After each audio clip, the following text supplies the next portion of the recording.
पूना समझौता, एक ऐतिहासिक समझौते की पूरी कहानी।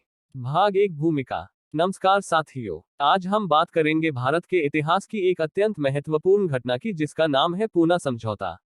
यह केवल एक राजनीतिक समझौता नहीं था, बल्कि यह दलितों के अधिकार, समानता और भारतीय समाज की संरचना से जुड़ा एक बड़ा मोड़ था।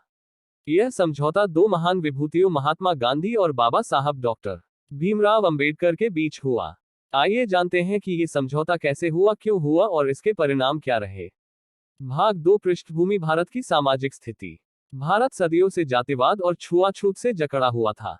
दलितों को शिक्षा, मंदिर, पानी और सम्मान, किसी का भी अधिकार नहीं था। समाज में उन्हें सबसे निचले पायदान पर रखा गया। डॉक्टर भीमराव अंबेडकर ने इस सामाजिक अन्याय के खिलाफ आवाज उठाई और दलितों के अधिकारों के लिए आंदोलन शुरू किया। ब्रिटिश शासन में 1932 में एक प्रस्ताव आया, जिसे कहा गया कम्युनल अवार्ड। भाग तीन, कम्युनल अवार्ड क्या था। ब्रिटिश प्रधानमंत्री रामसे मैकडोनल्ड ने कम्युनल अवार्ड के तहत यह फैसला दिया कि दलितों को, जिन्हें डिप्रेस्ड क्लासेस कहा गया, अलग निर्वाचक मंडल मिलेगा। इसका मतलब था कि दलित अपने प्रतिनिधि अलग चुनेंगे और केवल दलितों के लिए सुरक्षित सीटें होंगी। डॉक्टर भीमराव अंबेडकर ने इस निर्णय का स्वागत किया, क्योंकि इससे दलितों को अपनी स्वतंत्र राजनीतिक शक्ति मिल रही थी। लेकिन गांधी जी इससे सहमत नहीं थे।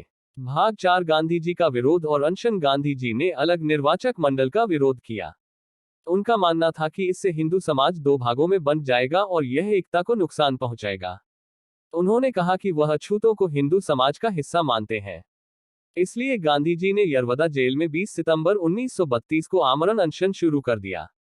पूरे देश में बेचैनी फैल गई। एक ओर गांधी जी की जान का खतरा था, दूसरी ओर डॉक्टर अंबेडकर दलितों के हक को छोड़ना नहीं चाहते थे। भाग पांच, डॉक्टर अंबेडकर की स्थिति। डॉक्टर अंबेडकर एक गहरी दुविधा में थे। एक तरफ उनके वर्षों के संघर्ष से मिला अधिकार था, अलग निर्वाचक मंडल। दूसरी तरफ यदि गांधी जी को कुछ हो गया तो देश उन्हें दोषी ठहराएगा।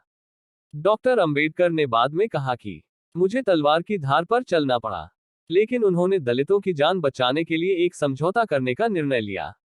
भाग 6, पूना समझौता होता है। अंततः 24 सितंबर 1932 को यरवदा जेल, पुणे में गांधी जी और डॉक्टर अंबेडकर के बीच पूना समझौता हुआ।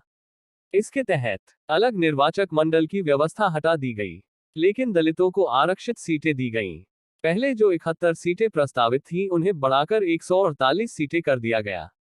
दलितों को सामान्य निर्वाचन क्षेत्रों में ही शामिल किया गया, लेकिन उन्हें आरक्षण मिला। भाग 7, पूना समझौते के प्रमुख बिंदु। आइए समझते हैं पूना समझौते के मुख्य बिंदुओं को। एक, दलितों को आरक्षित सीटें मिली, यानी दलित वर्ग के उम्मीदवार ही उन सीटों पर चुनाव लड़ सकते थे। दो, सामान्य हिंदू निर्वाचन मंडल में ही दलितों को शामिल किया गया, अलग मतदान नहीं। तीन, दलितों को शिक्षा, नौकरी और सामाजिक स्थिति सुधारने की योजनाओं पर बल देने का वादा किया गया। चार, केंद्र और प्रांतों दोनों में दलितों के लिए प्रतिनिधित्व सुनिश्चित किया गया। भाग 8, समझौते के बाद की प्रतिक्रिया। गांधी जी का अनशन समाप्त हुआ, देश ने राहत की सांस ली। लेकिन डॉक्टर अंबेडकर अंदर से संतुष्ट नहीं थे। उन्होंने बाद में कहा, मैंने यह समझौता दबाव में किया, यह हमारे अधिकारों का पूरा सम्मान नहीं था। यह स्पष्ट था कि यह एक राजनीतिक दबाव में लिया गया निर्णय था। भाग 9, दीर्घकालिक प्रभाव। पूना समझौते ने भारत में आरक्षण व्यवस्था की नींव रखी। आज जो अनुसूचित जातियों को राजनीतिक और सामाजिक आरक्षण मिलता है, उसकी शुरुआत इसी समझौते से हुई। पर यह भी सत्य है कि अलग पहचान की मांग पीछे रह गई। दलितों को अभी भी अपने अधिकारों के लिए संघर्ष करना पड़ा। भाग 10, निष्कर्ष। पूना समझौता एक ऐसा समझौता था जिसने भारत के लोकतंत्र और सामाजिक न्याय को आकार दिया। गांधी जी के लिए यह हिंदू एकता का प्रयास था, और डॉक्टर अंबेडकर के लिए यह समझौता एक बलिदान था। उन्होंने समाज के दबे कुचले वर्ग को अधिकार दिलाने के लिए अपने व्यक्तिगत मतभेदों को एक तरफ रख दिया। यही उनका महानता थी। आज भी पूना समझौता हमें सिखाता है कि अधिकारों के लिए संघर्ष जरूरी है, लेकिन समय आने पर समझदारी और संयम भी उतना ही जरूरी होता है। दोस्तों, वीडियो पसंद आए हो तो लाइक करें, सब्सक्राइब करें और शेयर करें। धन्यवाद। जय भीम, जय संविधान। Folded hands.